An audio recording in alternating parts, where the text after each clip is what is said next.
Hello and welcome back to another video for Final Fantasy XIV with me, Meoni. Today kicks off the Make It Rain campaign, which of course increases the majority of prizes in the Gold Saucer itself by 50% yield, which is awesome. There is also an event quest. If we go over to Uldar, the Steps of Nald, and we go talk to Quevane here, as you see, you'll see of impish importance. Now, we're not going to ruin the storyline. We're going to let you enjoy that yourself, but you will see that a direct reward from this is, of course, the imp head and the imp suit. So let's get cracking and get this then. And there we go, about 5 minutes of running around talking to NPCs, and we've got ourselves the reward. So we get the imp head and the imp suit, which of course is a two-piece, and the chest piece needs to be applied to a glamour plate because otherwise it would replace arm, leg, and foot gear when you equipped it. So definitely don't equip this as an item, apply it as a plate instead, and then you won't have to replace gear, of course. So there we go, we got Mission Imp Possible. What a fantastic achievement. I'm quite happy with that. That was a good storyline. I enjoyed that. Short but sweet. They're never long enough, in my opinion. A lot of these storylines. And there we go. Just like that, we are a Kappa in this wonderful two-piece outfit. I find it very hard to complain about mascot outfits because of the general, consensus. It's not supposed to be normal gear. It is just a bit of fun. I do like them. I think they're great. One criticism I'm probably going to have with these is I know that the dye ability of the gloves doesn't exist, or the feet. So maybe that's something we can see in the future. But apart from that, I mean, I've wanted this ever since we saw this, and I think we saw this a year ago in September in a live letter, so I'm super happy. Like I said before though, of course, if you do equip it like this, it will replace all of your other bits of gear, so definitely put this on a glamour plate, and then you won't have to deal with that, and it just goes over the top of it. But let's go and have a look at how this dies. Much like you would expect then with any other mascot outfit, we've always got those extra details that won't die. Maybe the dual dye channel palette system where we get 2 dyes per item in the future in Dawntrail will maybe backdate to some of these items and maybe allow us to change the color of maybe the shell on the back here and maybe the feet and beak and gloves. I'm not sure. It doesn't need it necessarily. It's a good contrast. It just means that whatever dye you apply to this will be for the main fabric, as you would imagine. They are great, honestly. I love mascot outfits. I can't wait to see what Dawntrail adds to the game. I love it when they add tribal, tribes, tribal quest people, beast people sometimes, or at least they used to be, and you would get like the Vanu Vanu hood and things like that. All of those extra helms and things. You can make some really, really messed up glamours with them. And it's great. Sometimes you just want to dress up like a complete potato and walk around, or in this case, a complete Kappa. I love it. I think that the metallic green is definitely the best looking color here though, out of all of the colors we could choose. So that's probably what I'll use. But yeah, I think it's just a nice bit of fun, isn't it? What's not to dislike? If you dislike this, then there's a good chance you'll probably dislike the other mascot outfits as well. What is there for a Kappa to do other than get an amazing outfit from the Gold Saucer today? Well, starting today until the 31st of May, you'll have a chance to earn 50% more MGP on basically anything you do in here. There are some things that don't apply to that, but 50% MGP, so this is from gate events, which include things like Air Force One. This includes jumping puzzles, all sorts of things like that. This all stacks with the jackpot buff as well. If you don't know about the jackpot buff, if you're in a free company, you can apply jackpot 2, which gives you 10%. So essentially with that, it will stack. So you get 60% MGP increase if you have that buff on from your free company, as well as obviously Make It Rain being on. Make It Rain ends on the 31st of May, so you've got all that time to take part in that. So another great thing about the Make It Rain event is not only are we earning more MGP than we normally would, which means of course going to the prize claim vendor means that you're going to have less to save up, but there's also a campaign attendant down here that will sell you reduced price items. So these are items that are normally available in the Gold Saucer, but many of them have been reduced in price. for the event. So not only are we earning more, we're also going to spend less, which is awesome stuff. Included on here are some really favorite items. A lot of people love this stuff. On the other section as well, don't miss this out.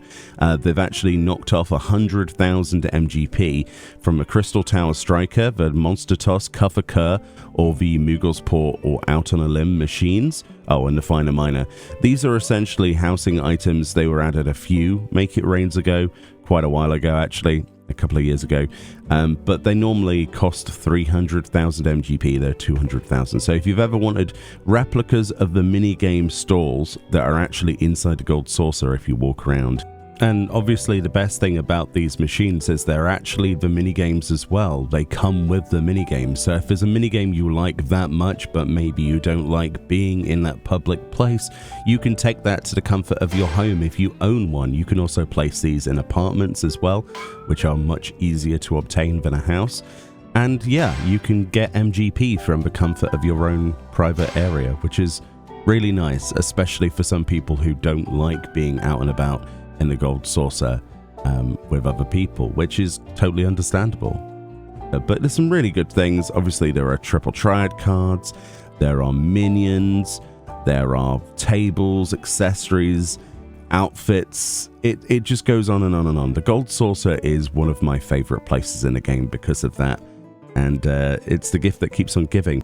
So there are other things to get from the event then. It's not just the Kappa outfit. If you go to the campaign attendant, like I say, just in the entrance square and talk to them and go prize claim 1 or seasonal event prices 1 and tick show only recently added items, go to the others section, you will find the Cactuar dining table and the Senor Sabatenda chronometer. So let's buy these. These will cost you 2,100 MGP each, which really isn't that much.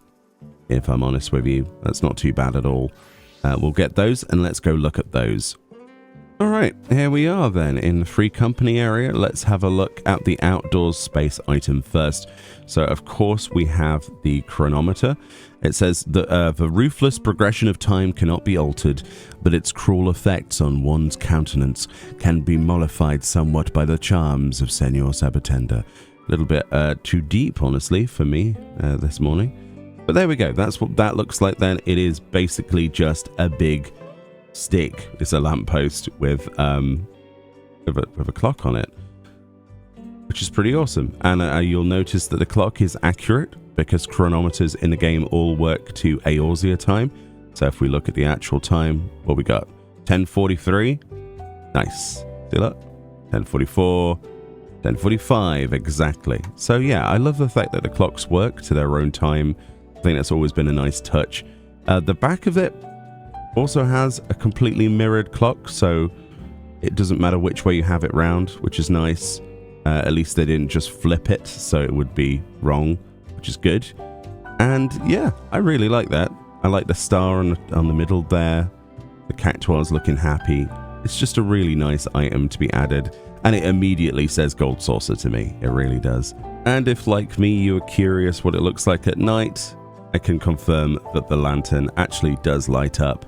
We have that luminosity on the star, as well as the Sabatenders. It looks absolutely fantastic. Yeah, what a great addition. Really, really nice item. Let's go look inside the house then. So the indoors item is the Cactuar dining table. It says a communal surface, ideal for breaking bread with your comrades and getting poked in the knee by spines. What a beautiful, beautiful description. So of course, this item you might have seen on the lodestone as well. It's a nice mid sort of height to a small Mikote character hip height table that looks incredibly painful. You do not want to run into the edge of this at any sort of speed. You would have a bad time. Let's put it very much that way.